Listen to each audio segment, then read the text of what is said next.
Le syndrome du larbin. Chez un individu, le syndrome du larbin est un comportement pathologique visant à prendre systématiquement la défense des classes les plus favorisées au détriment de celles dont il est issu. Ce syndrome diminue les capacités d'analyse du larbin et se traduit par un blocage psychologique l'incitant à agir préférentiellement contre ses propres intérêts au profit de ceux qui l'exploitent. L'amour démesuré qu'affiche le larbin à l'égard des patrons, des rentiers ou des milliardaires est l'acte de foi qui structure son discours. Le larbin agit sans discernement de ce qui pourrait être bon pour lui. Il intellectualise le débat pour tenter de nous convaincre que piocher chez les riches est toujours la pire des solutions, quand bien même il en serait bénéficiaire. Les arguments économiques qu'il invoque inlassablement n'ont pas servi à forger sa conviction. Le syndrome du larbin est malheureusement une vocation qui se trimballe dès le plus jeune âge et contre laquelle il n'existe aucun remède. Le larbin n'a pas choisi d'aimer les riches. Il aime les riches parce qu'il est un larbin. De tendance nettement libérale, le larbin est celui qui vous vante les bienfaits du bouclier fiscal, alors même qu'il ne paye pas d'impôts.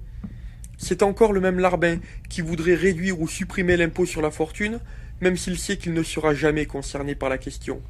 Un écervelé victime du syndrome du larbin n'a pas de conscience politique. Il vote instinctivement dans l'intérêt de ceux qui l'exploitent pour s'attirer leur bienveillance. Le larbin estime que l'argent qui lui fait défaut est beaucoup plus utile dans le coffre d'un riche, qui pourra ainsi le réinvestir beaucoup plus utilement qu'il ne l'aurait lui-même dépensé.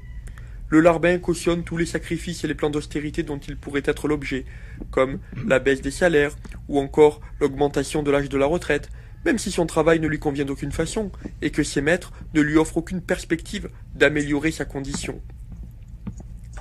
Deux théories principales s'affrontent pour expliquer l'origine du syndrome, la thèse génétique et la pathologie mentale.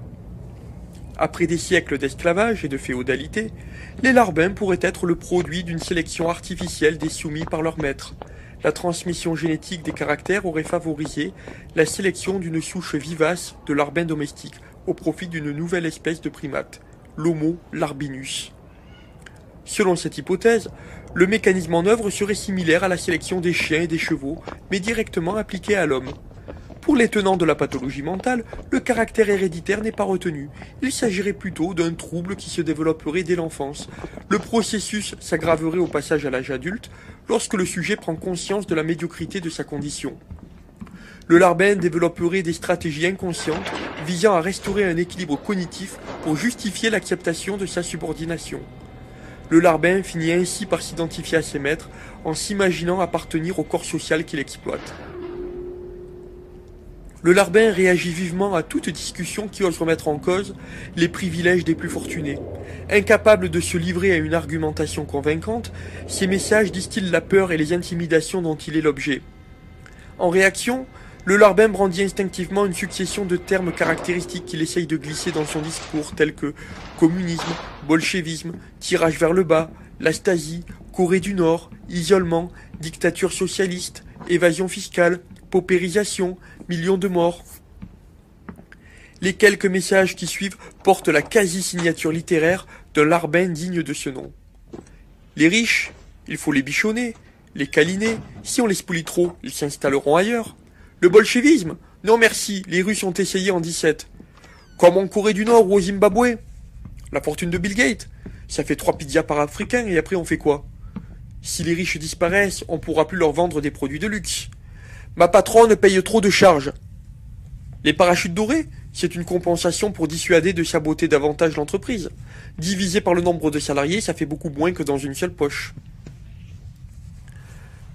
Le syndrome du larbin ne prolifère pas seulement chez les plus démunis intellectuellement, comme on pourrait le penser, il affecte une large fourchette de la population, sans corrélation apparente avec le niveau d'études.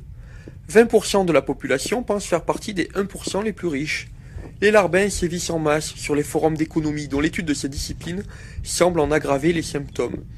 Le paysage politique avec l'élection d'un président au service des plutocrates révèle un seuil de contamination critique dans la patrie des droits de l'homme. La situation est grave, mais peut-être pas complètement désespérée, et les symptômes ne cessent d'évoluer au fil de l'actualité. Aussi, aidez-nous à maintenir et à diffuser ce document pour lutter efficacement contre ce fléau des temps modernes. Pour la santé publique.